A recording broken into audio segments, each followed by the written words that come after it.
Ouvert le 9 décembre dernier par le président Félix Antoine Tshisekedi Tshilombo, les États généraux des entreprises du portefeuille de la République démocratique du Congo sont une occasion de poser le vrai diagnostic, de passer en revue tous les maux dont souffrent ces entités économiques et de proposer des solutions qui permettent de changer de paradigme.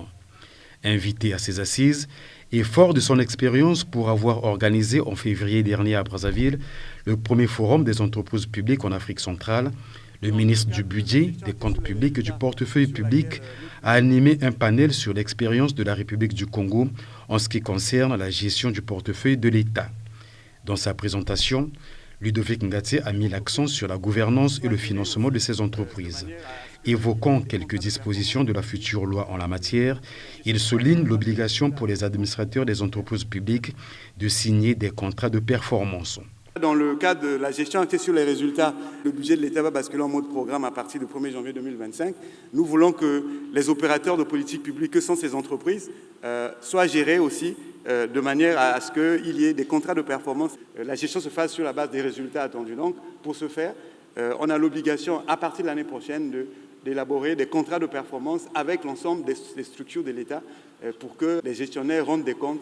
La loi que nous allons mettre en place est conforme à l'OHADA et elle fixe les mêmes obligations, notamment en matière de transparence, de contrôle, de sanctions pour les gestionnaires que ce qui est prévu dans l'OHADA.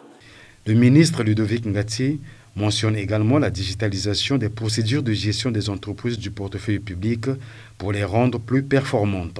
On va doter la direction générale du portefeuille des moyens adéquats digitalisés pour gérer le portefeuille, de manière à ce que les états financiers parviennent en temps et en heure, tous les rapports arrivent à la direction générale du portefeuille et que cette direction fasse des rapports, fasse faire les contrôles nécessaires.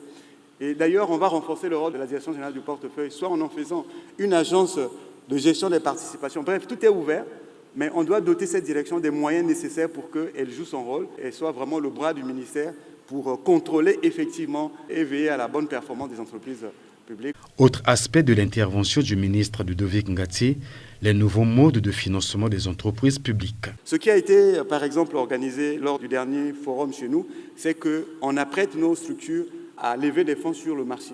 Plutôt que de passer par les financements traditionnels, banques ou bien les subventions de l'État, l'État n'a pas ses moyens. Mais par contre, on doit les aider à avoir des comptes transparents, à avoir une notation financière claire pour lever des fonds sur le marché. Au terme de sa présentation, le ministre du Budget, des Comptes publics et du Portefeuille public a salué l'initiative des autorités de la République démocratique du Congo d'organiser pareille rencontre, tant les problèmes que connaissent les entreprises publiques sont quasi similaires dans les deux pays.